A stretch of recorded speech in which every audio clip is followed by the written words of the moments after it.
Right, are we filming, young lady? Yeah. Yes. So please introduce yourself first. Right, my name's Taplow Johnson. I'm an EastEnder. I was in the original film in 1973, Tundi's film. Can I ask your name, young lady? My name is Laura. Laura, nice to meet you, Laura. Nice to meet you. Interesting to see a little bit of film that you made. Yeah. Are there any questions you want to ask me?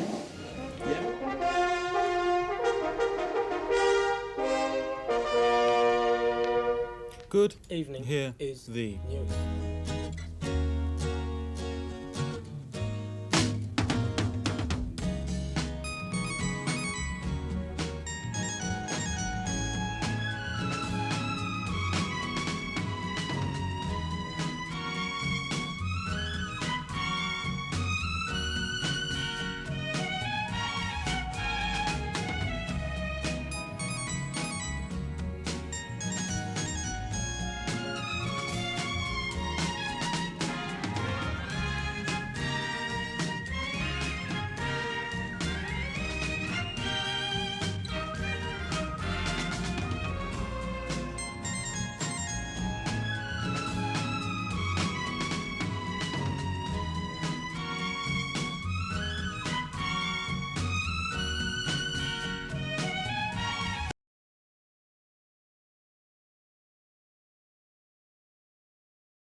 I've lived in the East End all my life. Okay, so yeah, that's good.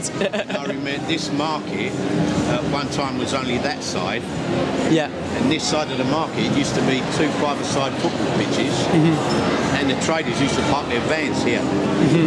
But it's been like this now, this side for, I don't know, maybe 15 years. 15 years. A little bit longer. Yeah. But yeah, it's changed a lot. Yeah. As is the whole of the East End. That's what the change in the East End is what we're interested in a way. So Yeah, I mean, for you, how? I've seen a massive change in market. Yeah.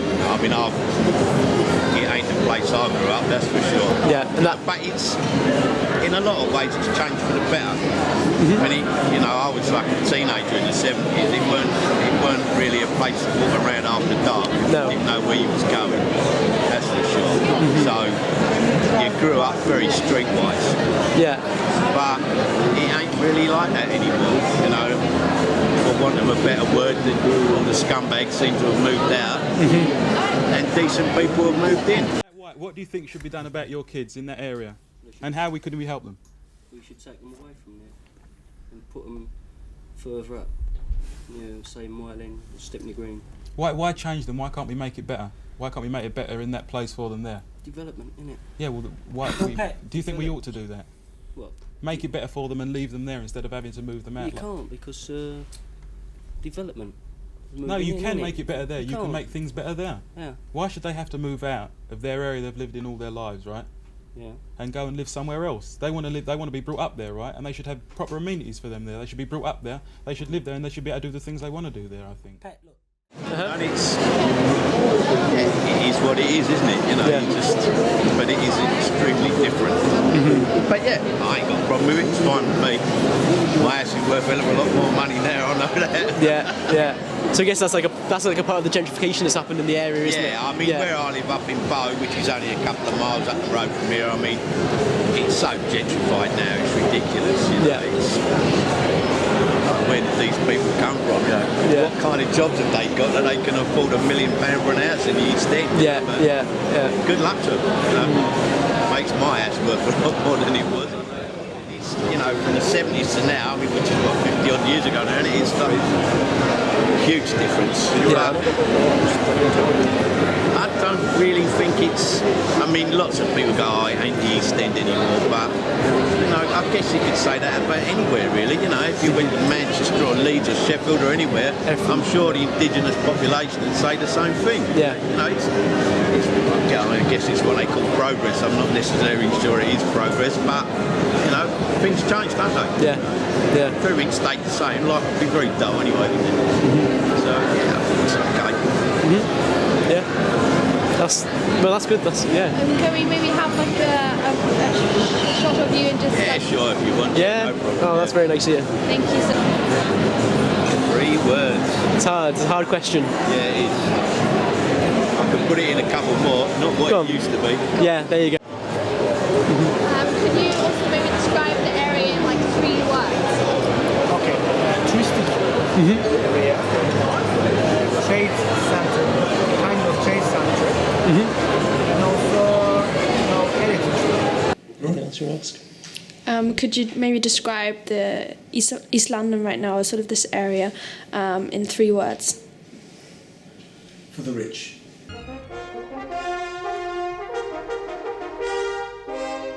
The experts who produced the study, R. Travers Morgan and partners, seem to think the East End is a dying area, which needs a bit of new life brought into it. They want to encourage the rich to move down here, so they're planning luxury housing, yachting marinas, golf courses, horse riding centres and a wildlife safari park. That sounds like a lot of fun, but the residents of the Dockland area think there are more important things to be discussed, like more council houses, more space for the kids, and more industry for more jobs. Good evening. Tonight I intend to show you how we, in the East End, make fish and chips a more nourishing, appetizing meal. First, then the secret, lots of goodies.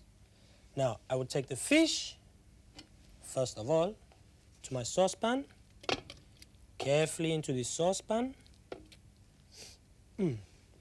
As you can see, it has already been fried and taken already most of the goodness from it.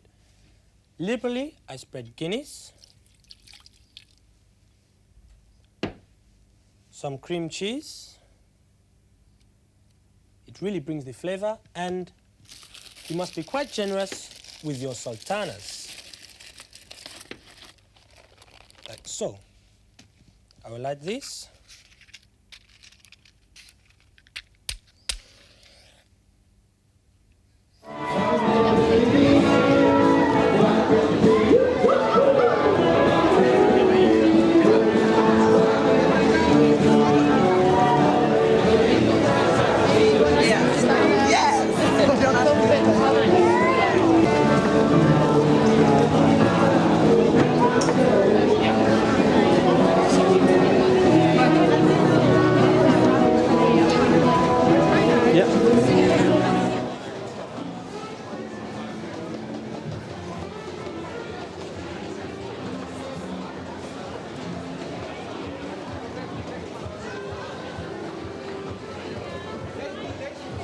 Smells good.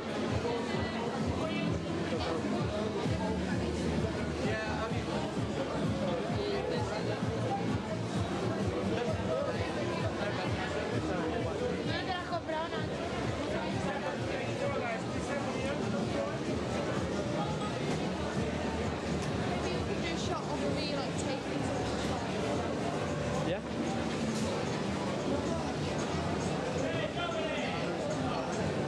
Here we are at this decrepit, desolate ruins. This marketplace of so long ago.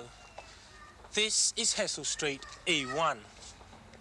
Once a predominant Jewish society, this market thrived in a bedlam of stalls and kosher establishments. Then a great change was about to come. The Bengalis and the Pakistanis began to make their way into the crumbling shops and Jewish establishments. Soon, half of the market was Pakistani, the other half Jewish. The smell of chapatis wafted in the light breeze, only to intermingle with the smell of salmon sandwiches. But it was not to be for long. The Pakistanis, the men of the black greasy hair, bright gaudy clothes and a quick eye for the white women, completely overran the whole street.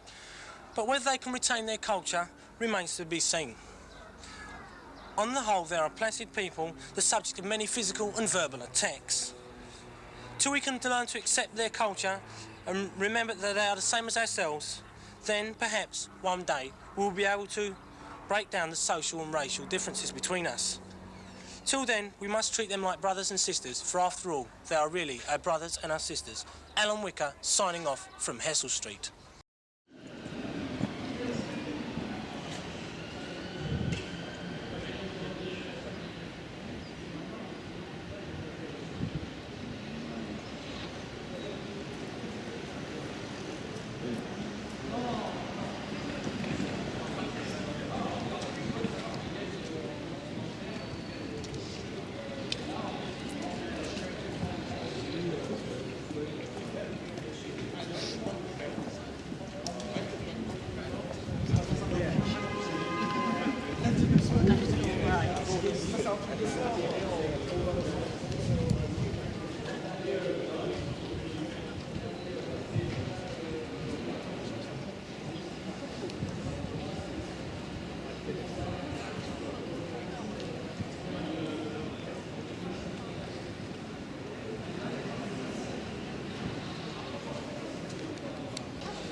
There's a wall thrown inside this wall.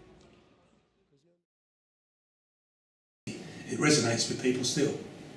You know, people can understand. You know, they relate to that. You know, we're not all rich or whatever.